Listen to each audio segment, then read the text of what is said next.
The Bengals are one of the most interesting teams in terms of preseason previews because they are so, so good on one side of the ball and then horrible on the other.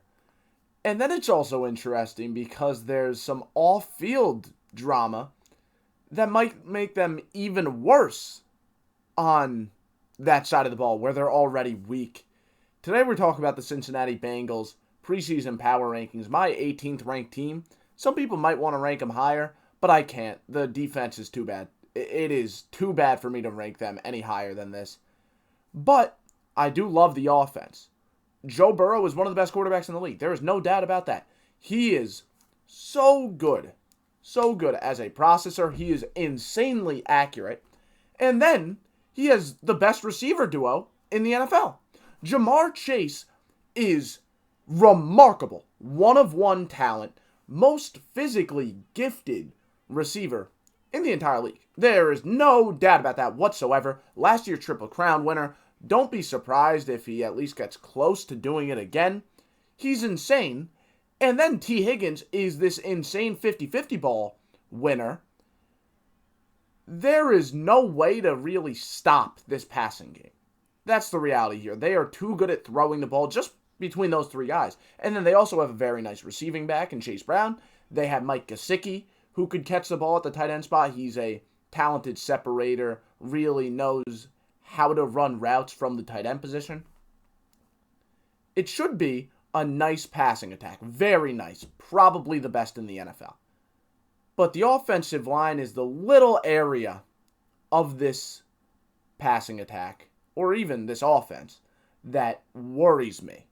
Because it isn't good. It is objectively a bad starting five up there.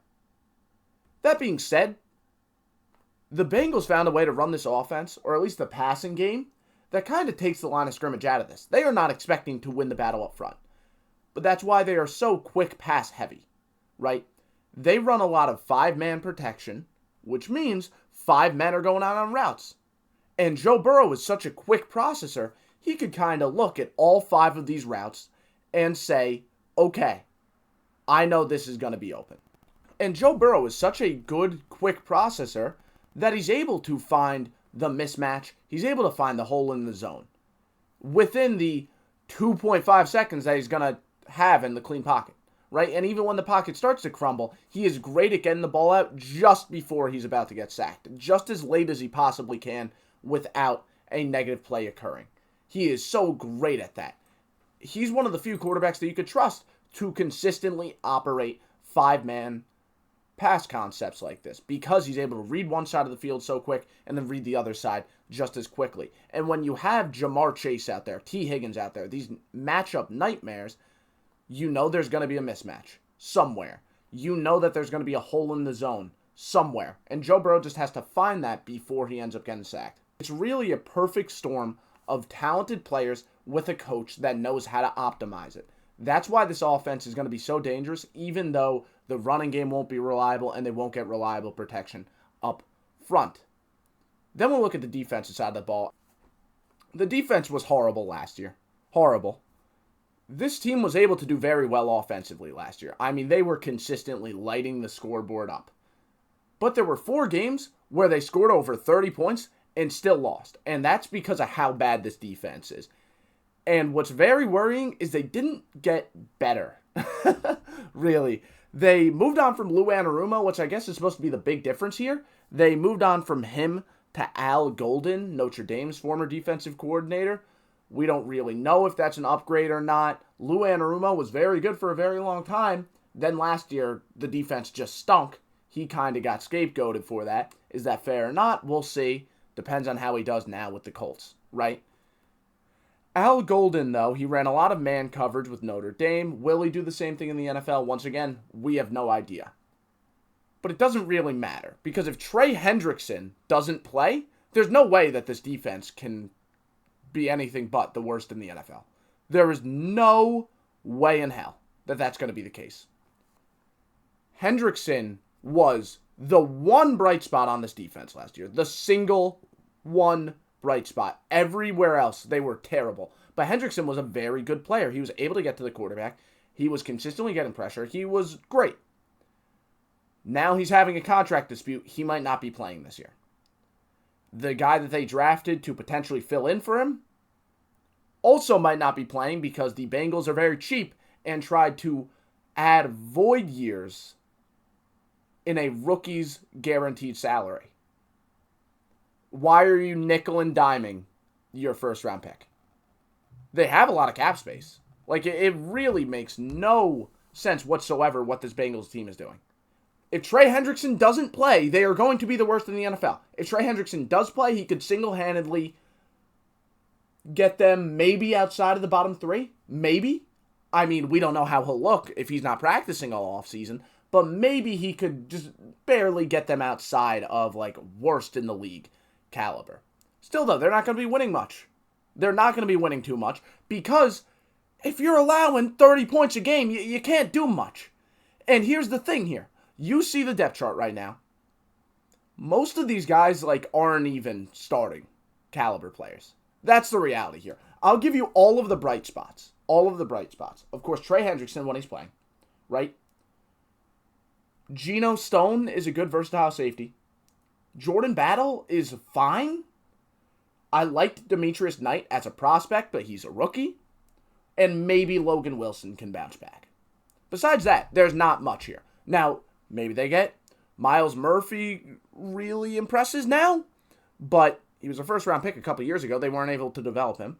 And that's a big thing here because the guy Shamar Stewart, who they drafted, who might not be playing, even if he does play, he's a very raw prospect who has all those physical tools, but the Bengals have not proven that they can develop a player like that. They have not proven that they can develop a raw prospect with all the traits into a good NFL player. And Shamar Stewart had like 4 sacks total in his entire college career. He got drafted that high because of the physical traits, which is fine if you know how to develop guys. The Bengals are not the Eagles. They do not know how to develop these guys. It's moronic. Moronic process here. They are building this defense in a terrible way. And Frank, I'm going to be 100% frank here before we get into the schedule. The Bengals have been gifted Joe Burrow. They were lucky that he was the first overall pick. There was no way he was going to fail as a quarterback. He was too good of a prospect. Right? He's as close to a can't-miss prospect as you could get.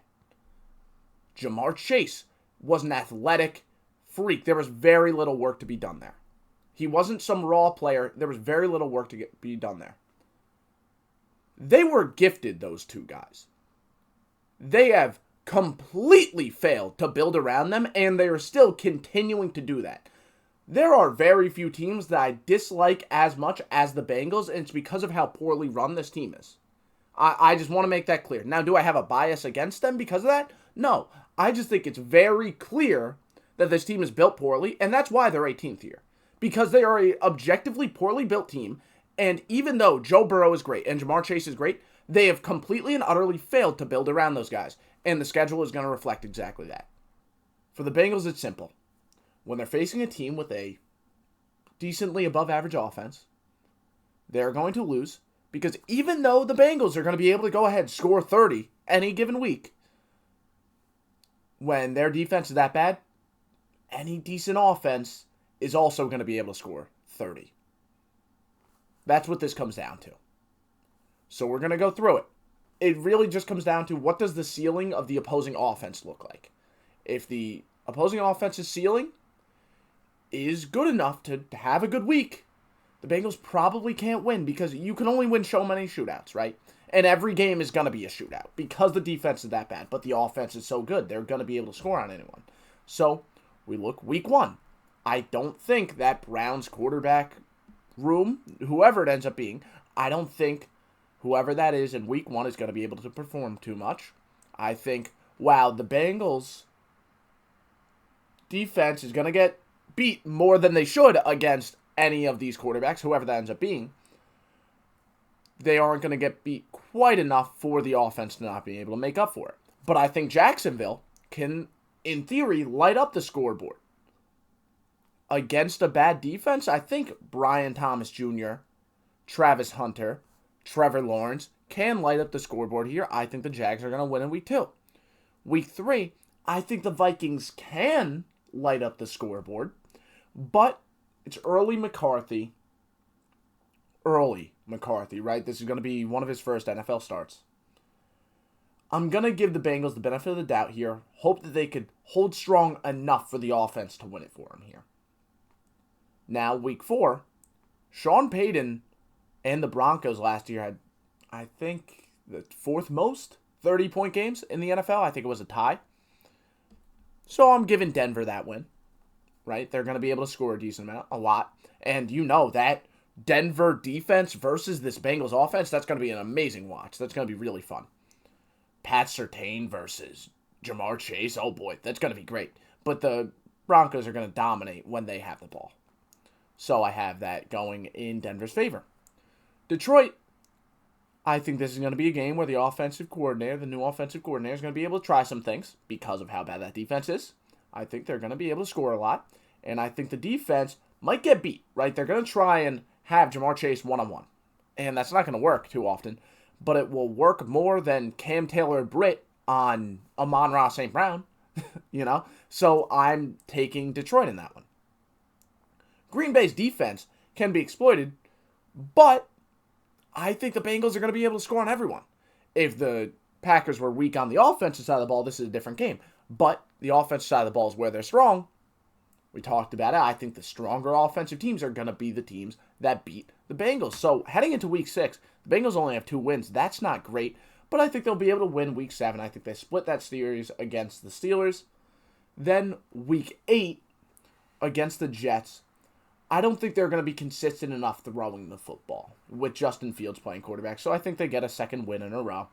But I think Caleb Williams and the Bears, they're going to be playing some softer coverage with Dennis Allen that allows them, I hope Dennis Allen doesn't try and put his corners press on Jamar Chase, right? I think it's going to be softer coverage here. I think he's going to adapt his game plan in that way. I think he's going to make Joe Burrow kind of dink and dunk his way down the field, which he's comfortable doing, but he's going to slow down the football game. And when they have the ball, they're going to slow down the football game. And they're going to trust Caleb Williams here. I think by now he's understanding Ben Johnson, what he wants more. I think the Bears win that one. Now, the Bengals head into the bye with a losing record. They're not happy about that, and I think they lose once again. Even with the bye week, I don't think Zach Taylor is exactly this coach that's going to cook up too much. So, yeah, I think the Bengals lose that game against Pittsburgh in Pittsburgh. Then I think the Patriots with Drake May, they can do damage. Like, I love what Drake May is capable of. I think they're going to be able to score a lot. I also think Christian Gonzalez is one of the few corners I trust man-on-man with Christian Gonzalez. With Jamar Chase. So, Patriots win that one.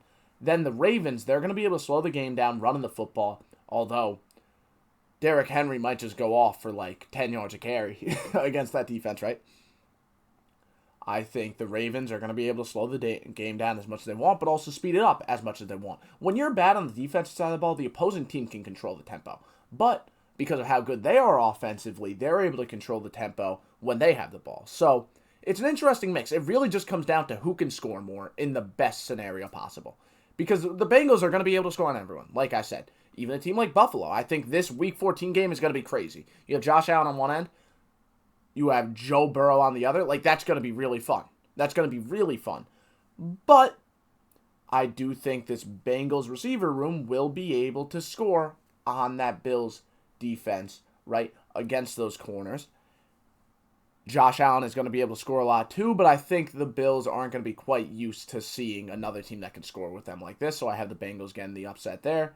Then Week 15, we talked about it. Baltimore's a nightmare matchup for them. I think Week 16, we probably see Tua injured here. He's probably playing through it now, maybe, but still banged up. I don't think they're going to be able to do too much, so I'm picking the Bengals. Then the Cardinals, Kyler Murray, I trust a lot. Kyler Murray with Marvin Harrison and all these offensive weapons, I think they could score a lot. And then on the defensive side of the ball, I think they added a lot. I think Jonathan Gannon is going to prevent the big plays, guys like Budda Baker, right, in that safety room. He likes to run like this 3-safety defense, and he's going to make sure that that limits what this Bengals offense can do, right? I think it's going to be a close one, but I'm giving the Cardinals the edge here. And then Week 18, I have the Bengals winning for the same reason I had them winning way earlier. That's all I have. Like I said, this defense is going to be horrible. This offense is going to be really good. They're going to be in a lot of close games, but I think for the most part, they end up losing. 7-10 final record. I hope you enjoyed it. I'll see you next time.